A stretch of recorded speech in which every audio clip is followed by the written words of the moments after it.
Senator Hanson. I'm quite happy to remove this because this is not what should belong in this parliament. Senator Brandis, the Attorney-General. Senator Brandis, in light of our national security of this nation, will you work with the... Will you work to actually ban the burqa in Australia, considering... Order. Just a moment, Senator Hanson. I need to hear the question, so can I have some order on my left and my right? Senator Hanson, would you commence your question again, please? In light of what is happening with national security, there has been 13 foiled national threats against us with terrorism, 3 that have been successful, and Australians have lost their lives. Terrorism is a true threat to our country. Many Australians are very much in fear of it.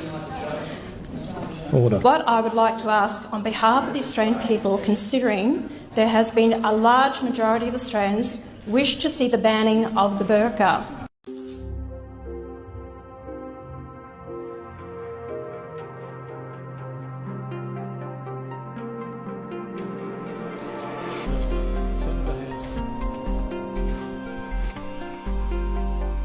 Ban the burqa in Australia. In a chamber meant for laws and leadership in Australia, a stunt stole the spotlight. Pauline Hanson stepped into the Senate in a burqa. A calculated scene that has shaken Muslim communities and reignited old wounds. It echoed a previous performance, the same stunt she carried out in 2017. Her appearance in the full face covering drew sharp criticism. If this is about the dress code, she is disrespecting a faith. She is disrespecting the Muslims out there, Muslim Australians. A dress code might be a choice of the senators, but racism should not be the choice of the Senate. This is a racist senator. A day later, Foreign Minister Penny Wong introduced a censure motion. The motion passed by 55 votes to 5, finding Hanson's actions mocked religious identity and disrespected Muslim Australians. What we should not do in this place, whatever views we may have on policy, is to be this disrespectful of the chamber and of people of faith. Hanson has now been suspended from the Senate for 1 week. In a statement, she wrote, "Today I was suspended from Parliament for 7 sitting days for trying to bring the concerns of Australians. The usual hypocrites had an absolute freak-out. If these hypocrites don't want me to wear a burqa, they can always support my ban."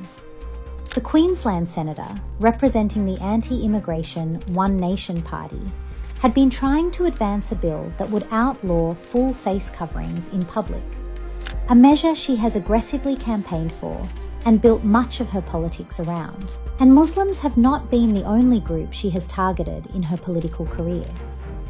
The rhetoric she used this week echoes language she directed at Asian Australians nearly 3 decades ago, revealing a long pattern in her political career. I believe we are in danger of being swamped by Asians. A truly multicultural country can never be strong or united. Now we are in danger of being swamped by Muslims. Many Muslim Australians, Hanson's remarks and political stunts are not harmless theatrics. Community leaders warn they may inflame tensions and increase harassment against Muslim women and girls, especially those who wear religious coverings. Hello, True Village family. Welcome back to the channel. Grab your coffee, sit back and relax as we take a close look at one of the conversations shaping national security discussion in Australia today. Let's explore the facts together. And enforced a burqa ban. The rules here don't apply to the people that make them. Senator Hanson chose to make this very point, and the Senate has now censured her, terrified of calling out the insidious growth of radical Islamic influence in Australia. An influence which makes Australia less, not more. An influence which attacks Christianity and Judaism and attacks non-believers every day it's allowed to continue. An influence which has seen multiple Islamic religious leaders calling for Sharia law in Australia and for support of the Islamic State, a terrorist organisation. Some Islamic religious leaders in Australia call Christmas haram, one even claiming that saying Merry Christmas is worse than congratulating murder. An influence which actively encourages their followers to not integrate into Australian society, to not cooperate with Australian law and culture. To my own constituents who see themselves as Australians and whose religion is Muslim, I say this to you. Regrettably, the war against radical Islam has found its way to your door. This was, though inevitable, it was Labor Prime Minister Bob Hawke that radicalised some Australian Muslims when importing radical Islamist Sheikh Eldin Halali to head Lakemba Mosque, a man famous for calling Australian women uncovered meat, and against the protests of Australian Muslims who correctly predicted his appointment would radicalise Islam in Australia. It's now a Labor Greens government that's attacked Senator Hanson with venom so as to silence her, temporarily, in the Senate, despite her being elected duly to represent the people of Queensland and Australia. Muslims can, of course, peacefully coexist with Christians. Radical Islamists cannot. Senators, it's a damning criticism of this chamber that you do not understand the difference, or you choose to deliberately ignore it. Thank you, Senator. In her first speech to this House, she said Australia was in danger of being swamped by Asians, people like me. Now she's added Muslims to the list. In my very first speech in this place, I said that because of people like her, Australia was in danger of being swamped by hatred. And yesterday, purely to get attention, and not for the first time, it's an old play, Senator Hanson mocked and vilified an entire faith. Colleagues, senators, freedom of expression is central to who we are as Australian, but so too is respect. And I believe, and I think most of this Senate believes, that disrespecting fellow Australians because of their faith is itself un-Australian. You see, I grew up in Australia where my brother and I were the only Asians at school, and I've spoken at length about what that was like. But, Senator, I would also speak to you about my family.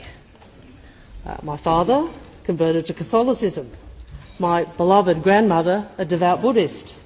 Mum, a somewhat lapsed Methodist. And cousins who were Muslim. A family of many faiths, as is our country. As is our country. This is modern Australia. An Australia that is stronger because we are united at home.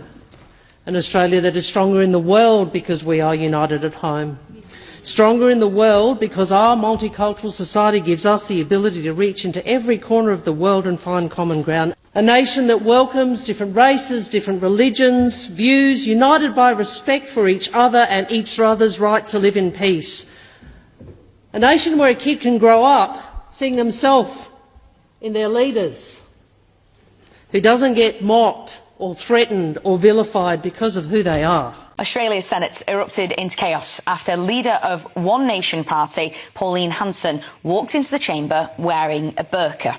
Well, the stunt came moments after her bill to ban the full face coverings was blocked, something she's been campaigning for decades. Yes, senators in Parliament condemned the 71-year-old's display as what they called racist. Now, Tom, what are you thinking about this? Opposing a garment, particularly a religious garment, but particularly a religious garment that is not worn by the majority of the adherents of that religion. I mean, some Muslim countries actually ban the burqa because they think it's a sort of a reactionary thing, not in tune with modern Islam, all the rest of it. The idea that taking issue with one element of one deeply conservative sect of one religion, the idea that that's racism, is being against a deeply conservative sect of one religion racism when it's about Christians? Is it a deeply racist thing to say that in the deep American South Christians have a very conservative way of life, I mean, and that people might not want to have that across society? I mean, it seems extraordinary that we are mixing religion, something that is free to criticise in any free society, and free societies were built on the idea that you can criticise things like religion. After all, it's in the political sphere. And it's very controversial sometimes, though, religion, isn't it, Tom? But it's not race. Race is immutable. You are born with race, you cannot change race. No one is born with a religion. You can change religions. Religions are not racist. It's all about the oppression of women that is happening. Here they scream about women's rights in this country. The left and the Greens, let's protect women's rights against domestic violence. And then we have same work, same pay. They keep going on about superannuation a whole lot. But when it comes to women being able to show their face and no, we're not interested, let's back away. They don't want to get into the culture wars. That's what this is about. And it wasn't a stunt. A stunt is to show off. It's not about showing off, it was about proving a point. My point was I wanted to introduce a bill to ban the burqa and full face coverings in public places. If you don't want to ban it, I'll go and put it on. So I went and put it on to prove a point. And guess what? They didn't want to ban it. They didn't want me to wear it in Parliament. Where's the hypocrisy of the whole lot? You can't have it both ways. I am out there fighting for these women. And that even upset them more. I'm censured. Does it really worry me? No, it doesn't. For 7 days, not at all. I'll stand my ground on what I believe in. I will continue to do so. What can I say? I didn't know it was going to happen. It was only about 2 minutes beforehand. I didn't even have a time to read it. And this is not unusual what happens in the Senate, what they actually do. Bit upset that I wasn't given the time to respond properly to it. I was denied that right yesterday on the floor of Parliament to actually speak to it. I tried to explain to the Australian people how I feel about it and why I've stood my ground with regards to this. I have the utmost respect for people that have come here for a new way of life. But those people that actually come and pull me up and they say, Pauline, we're a migrant that have come here. Please stand, strong and tall in what you believe in, because we love Australia and we don't want it to become like the place we've left. So I do have a lot of migrants that do support me. My position on banning the burqa, and I still stand strong by that, if they really believed in what they were saying, they didn't want to ban the burqa, yet they denied me the right to wear it on the floor of Parliament. There is no dress code on the floor of Parliament, yet I'm not allowed to wear it. So to me, it's been hypocritical. I'm not going to answer to the Parliament or the members in there because, to tell you the truth, I don't have respect for most of them. If you think that the Australian people are on their side, debate the bill, let it go to the vote, and then the decision's made. But they denied me that right. And when they denied me that right to ban the burqa, well, if you don't want to ban the burqa, then I'll go and put it on. And that's exactly what I did. Australia has faced series of challenges in national security past years. Authority has confirmed 13-folded national threats prevented before arms could be done. Alongside, these 3 incidents has been successfully tragically result in the loss of innocent lives. This event has left many Australians feel anxious, concerned, and alert about the reality of terrorism. Terrorism by its nature aims to create fear and destabilize community. For a community built on diversity, freedom, and multicultural value like Australia, these threats strike at the heart of national unity and everyday security.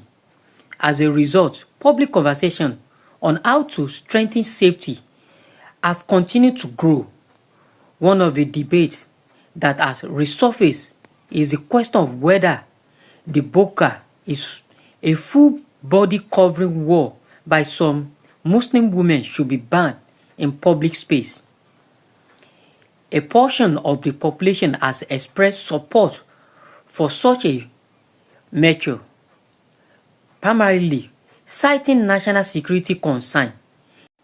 Their arguments often center on visibility, identification, and the need for face to be clearly seen in certain public or high-risk locations.